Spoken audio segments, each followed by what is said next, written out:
Bismillahirrahmanirrahim. Assalamualaikum warahmatullahi wabarakatuh. Innal hamdalillah nahmaduhu wa nasta'inuhu wa nastaghfiruh wa na'udzubillahi min shururi anfusina wa min sayyiati a'malina. May yahdihillahu fala mudhillalah wa may yudhlil fala hadiyalah.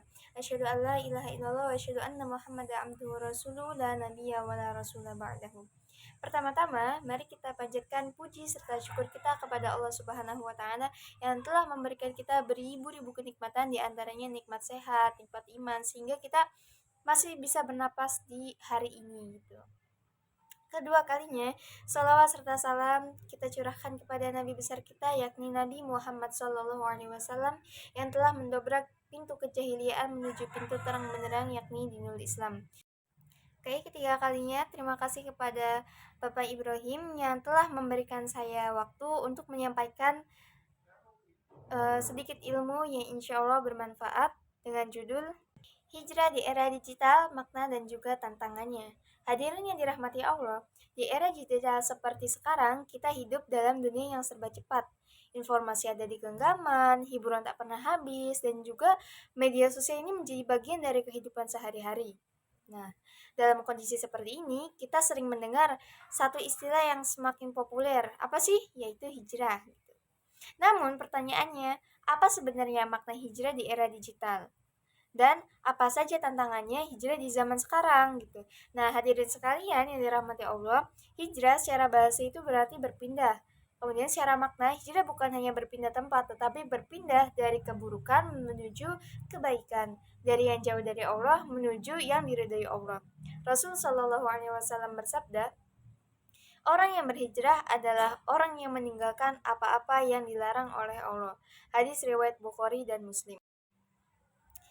Maka hijrah sejati adalah hijrah hati, hijrah sikap, dan juga hijrah perilaku. Nah, di era digital, hijrah ini memiliki maknanya lebih luas. Hijrah ini bukan hanya soal penampilan, tetapi juga bagaimana kita menggunakan teknologi. Seperti jari-jari kita juga ini perlu berhijrah loh. Nah, apa aja nih kalau jari-jari? Nah, pertama dari penyebar hoaks menjadi menyebar kebaikan. Kemudian yang kedua dari komentar kasar menjadi ucapan yang menenangkan. Nah, dari konten maksiat menuju ke konten yang bermanfaat. Gitu. Namun hijrah di era digital ini nggak mudah gitu. Ada banyak tantangan yang kita hadapi. Oke, tantangan pertama, godaan yang datang tanpa henti.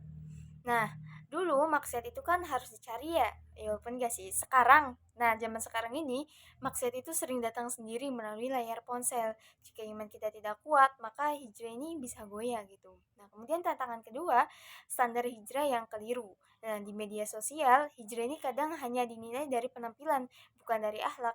Padahal hijrah sejati adalah perubahan akhlak menjadi lebih baik, lebih jujur, lebih sabar, dan juga rendah hati. Nah, tantangan ketiga nih, rasa futur atau lelah dalam berproses. Nah, hijrah bukan hanya perjalanan instan, jadi ada kalanya semangat naik dan juga ada kalanya turun. Nah, yang penting bukan seberapa cepat, tetapi seberapa istiqomahnya kita. Lalu, bagaimana hijrah kita tetap terjaga di era digital ini?